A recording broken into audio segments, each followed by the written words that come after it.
And with the nation still gripped by inflation, the majority of Americans say they need to earn more in order to feel comfortable financially. Bankrate surveyed 2,400 Americans who say that magic number is $186,000 a year.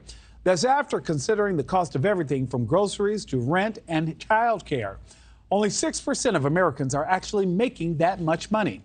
With me now to break down the numbers is Dan Roccato, clinical professor of finance at the University of San Diego. Dan, good morning. What's up, Nick? How you feeling? I feel a little bit better hearing that the number is tangible or that you are going to give us ways to save money, but the threat is real. People don't feel good about what they're making and feeling financially comfortable. What's your overall reaction to that report? Because you've seen numbers like this before. Is there a trend when it comes to inflation and how Americans feel about their financial security, both short-term and long-term? Yes and yes. Absolutely. You're right, Nick. Listen, we've now had 3 years on a monthly basis of inflation above the Fed's 2% target. 3 years, Nick. Think about that. The groceries that you bought this morning are 25% higher than they were just a couple years ago. So consumers are feeling the pinch for sure, especially those young families, Nick, where you've got maybe a couple kids, you want to buy a house.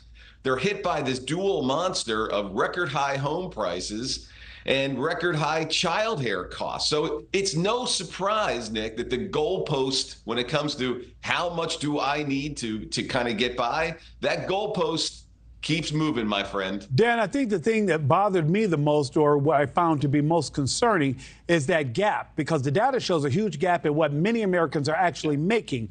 And $186,000 is over double the average wage for a full-time worker, which is only about $79,000. Now, that's according to the census report, right? Now, why is there seemingly such a disconnect between what Americans believe they need versus what they're actually making?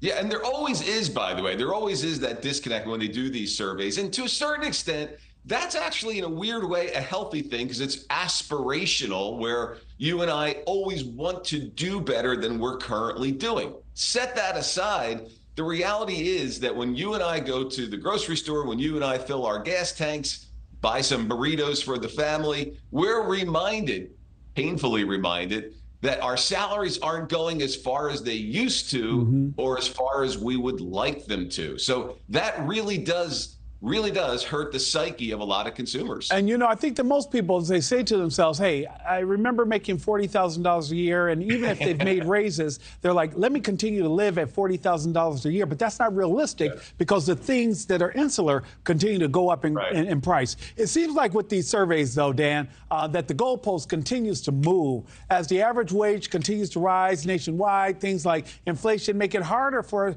most people to feel comfortable. What's your advice to Americans trying to budget everything that they have and still focus on feeling financially secure? And that's what you and I have to focus on Independence Day. How can we become independent, right? Focus on what you can control. I tell my kids that. I tell my students that. Invest in human capital, skills. We can control, Nick, our own skill set. We can control how we invest in ourselves. It's the best investment you'll ever make in your health, in your career, your experiences. Those things will actually make your human capital more valuable, whether it be to another employer or perhaps starting your own business. Look at your budget. You know, the average American spends something like $250 a month on subscriptions. I dare say there's at least one in your budget and mine, Nick, that we could find, we could cut.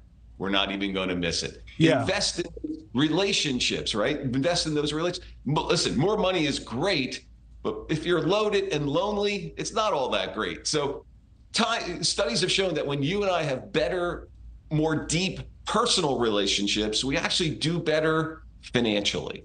Dan, I have to tell you, I made the decision years ago to stop buying that cup of coffee out every day and actually having coffee at home, and I noticed a difference almost immediately. Professor Dan Roccato, thank you so much, sir. Happy Independence Day to you, my friend. Same to you. Thanks for watching, everybody. Go to joinnn.com to find NewsNation on your television provider. Also, don't forget to click that red subscribe button below to get more of NewsNation's fact-driven, unbiased coverage.